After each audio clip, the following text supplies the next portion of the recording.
Well, welcome back to the RobZFitness Show. I'm your host, Rob Zulkoski. And I'm Davey Ferrara. And we're coming to you live again this Wednesday at 12 noon.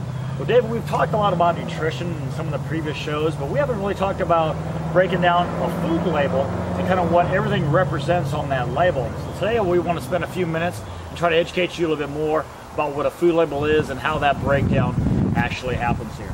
Now, one thing we always want to look for when we pick up a, we go to the grocery store, we look at the actual nutritional facts, right, is we need to pay close attention to the actual serving sizes. Right.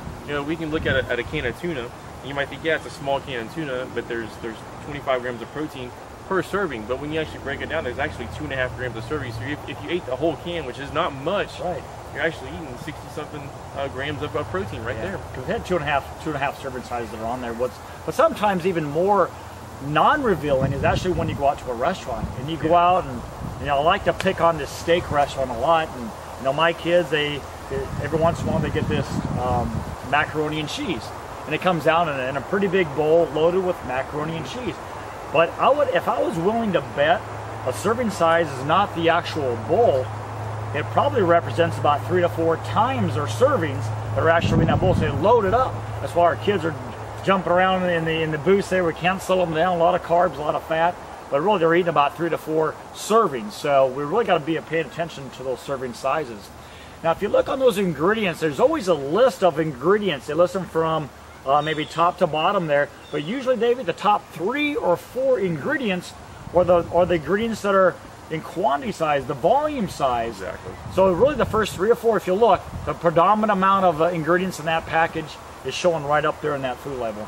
Exactly right. If you scroll down a little bit further, or actually go up from the actual ingredients, and look at your carbs, you're going to have, there's different types of carbs that are going to be in there. You're going to have fiber listed under the carbohydrates, and you're also going to have sugar listed under the carbohydrates. And you want to pay a little more attention to those carbs, or those types of food products out there that have less sugar and more carb-based, more complex carbs. Right. So try and cut as much sugar as possible out if you can. We know that about 14 grams of sugar slows your metabolism down quite a bit. Right, quite a bit. Another thing that we need to look for too, we're always in the mode of maintaining or increasing some muscle, and they always have a label that's on there called protein, and that protein is a building block of macronutrient that's needed in your food. So you want to try to look for foods that have a good quantities amount of protein, so you can get that equal source to help try to maintain or strengthen up your muscle tissues. Exactly right. There's other things that are out there that are advertised and kind of draw us in. When we look at some things that might say light, might be light and saturated fat. Right. It can also mean be low in sodium. Right. We've got to focus on those things. Be aware of those marketing gimmicks that are out there, and be careful of the ones that say fat-free or fat-free, because more than likely they are going to have a lot of sugar in them. Right. The ones that say sugar-free are more likely to have sugar alcohols in their product. Right. And probably a bit more salt as well. Okay. Another thing that you want to be, you talked about gimmicks already, so let's talk about another gimmick. And one of the good things that I like to point out as well is if you look at your milks, you got your skim milks, you got your 1% milk, and you got your 2% milk. Again, that's another marketing gimmick. What happens is the only thing they're taking out of all 3 of those milk products is the fat. And a lot of the fat that comes in your milk products is saturated fat. So if you're breaking it down, again, 2% milk is actually, if you break down the calories, it's 34% fat in calories. 1% milk is 17% fat in calories. Skim milk has no fat, but has all the same calciums, the same carbs, the same protein, sugars, everything else is the same. They're just retracting that fat out. And one thing while we're talking on the topic of fat, Rob, we should also pay attention to the saturated fat.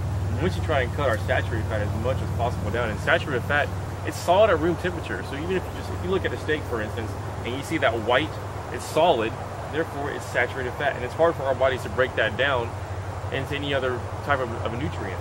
Right. And also every ingredient also has sodium listed that's on there.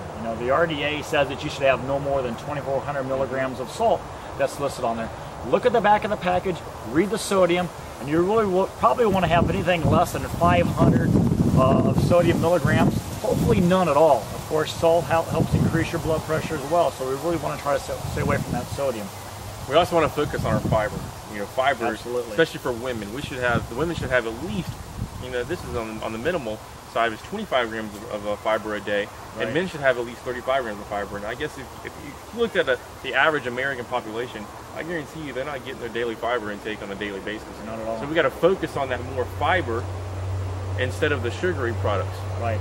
And some of your foods, of course, some of the cereals with the kids, try to look for some of your food labels that come fortified with extra minerals and vitamins too. They like to add these to it. Just another way of getting some additional minerals and vitamins, especially if you're not taking out multivitamin, which is something you should be doing on a regular basis. You know, just that example, we were talking this morning, and I said I was dragging this morning, and I couldn't have realized that I didn't take my multivitamin, which is very rare. So I noticed that right off the start. So I went ahead and took it right away, but that's something that's extremely important. You keep that multivitamin. Another thing that we want to focus on is calcium. Right? You know, calcium helps prevent osteoporosis, but it's extremely important for your bone structure and your teeth as well. So you've got to get your daily amount of calcium in, whether it's from a low-fat or fat-free cheese, or maybe even sometimes on some occasions you might have to do milk. Yep. Another thing to look for too, sometimes most people's diets are right around anywhere from 2,400 to maybe 2,500 worth of calories they intake per day. When you look at the food label and you see those percentages that come up as far as the percentages of daily value, most of those are ranked upon 2,000 calories per day. So if you're a male or female, it doesn't matter, but those percentages say, if it says calcium, it's a lot of calcium in it, and it says 50%, just for that one serving, you're getting 50% of your calcium for that one product or for that one serving. But if you have 2 servings, you multiply it, then you got your 100% of calcium. Exactly. For that one individual product. So pretty simple calculation. Yep. You know, the number of calories that you might need, Robin, that I might need, it's going to vary on what I'm doing that day. It might vary on whether I'm doing a cardio workout. Also might vary whether I'm doing weight resistance. So, you know, it's hard to say you need this many calories a day. You need that many calories a day. It's hard to focus in on that. You don't want to get too caught up on that, but just eat the right type of calories and focus on what you're eating on the back of those nutritional labels. Right. So that's really the show for today. We want to educate you a little bit more on the food labels. Become very cognizant of what's in your product. Stay away from your saturated fats, limit the sodium, try to get your calcium, your proteins that are in there too, and maybe some decent amount of complex carbohydrates.